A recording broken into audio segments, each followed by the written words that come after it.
Shopping around for roof boxes and seeing big price differences between some high and low end boxes? Wondering what the difference is? I'm here to help.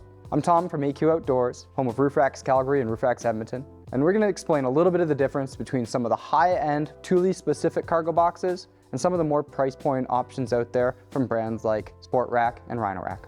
The first thing I'll often ask customers is, are you going to leave the box on your roof or take it off regularly? This is a question you might need to ask if you have got clearance issues for your garage, but more importantly, taking the box off will also reduce the amount of wind noise and could potentially improve your fuel economy versus leaving the box on all the time.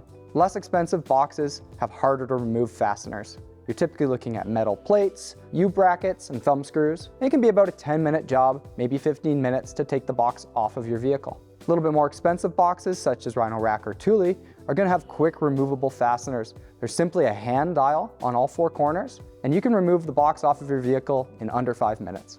The next thing you're going to want to look at is the locking mechanisms. Less expensive boxes typically require torque on the key and generally will only open from one side of the box. There's two problems with this. Torquing the key could result in a broken key. You no longer have any way of getting into the box. Having access to both sides will allow you to open the other side if you did break in a key. This can be a big thing to think about, especially if you've gone on a big road trip and all of your gear is now stuck inside the box. So the third thing you might want to consider, and that really differentiates a less expensive box from a more expensive box, is the cosmetics and the overall stiffness. Generally, less expensive boxes use thinner plastics and don't have much of a reinforcement to the subframe. When you spend a bit more money, you're going to get thicker plastics in the undercarriage, as well as usually some type of reinforcement, be it metal or an exoskeleton. A stiffer box just means it's going to be quieter on your vehicle, especially when it's empty. Then of course, the more you spend, typically the better it's going to look. You generally have some color options and some nicer cosmetics and a bit more unique styling.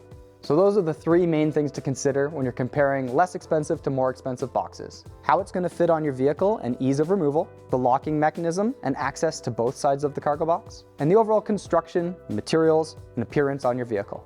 There's obviously a lot more to consider in terms of size, different options, and fitment on your vehicle. So if you do have questions, please come visit us or see us at Roof Racks Calgary or roofracksedmonton.com.